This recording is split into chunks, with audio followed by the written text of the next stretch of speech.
At midnight, Maguire was carried downhill to Lally's house in Durrasa.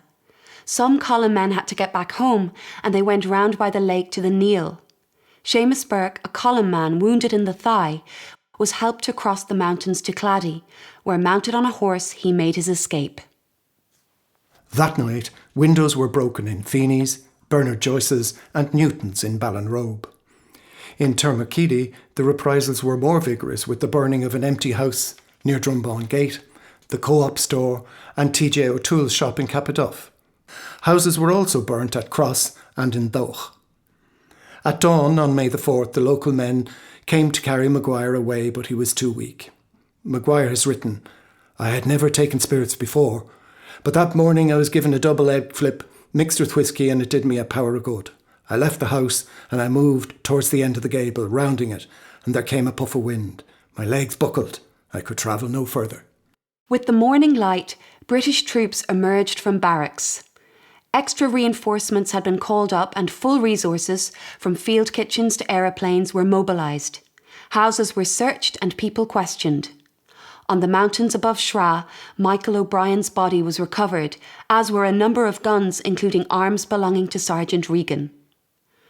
The women attending Maguire in the house spotted troops approaching and carried him out, on slings made of their shawls, to the bed of a dried-up stream where he lay under winds. Twice Maguire and his helpers had to contend with airplanes. While being taken by women from the house, he heard the plane, and the women stopped in their tracks and covered him up with their shawls while they sat in the field. The airplane nosed overhead of a group of women who were having a good chat.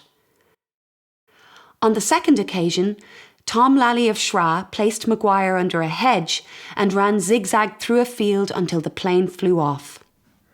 According to Maguire, there was a doctor in Tourmakeady who had told our lads that if ever he was needed, he could be called upon. A local 17-year-old, Ellen Kavanagh, bravely walked into Hewitt's Hotel through the British Army and the RIC men and told Dr. Murphy he had to come immediately to her village, where a woman had had a bad fall.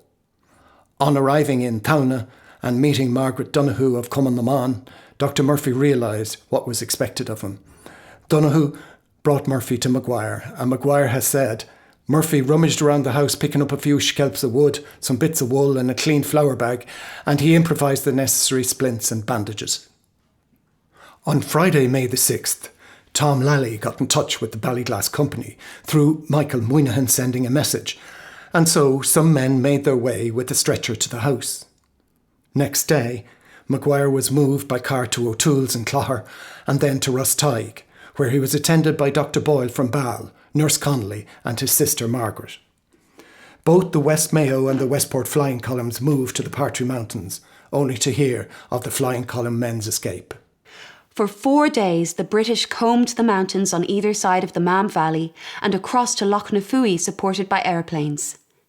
A troop train, with a pilot engine in front to test for loose rails or landmines, was sent on to recess.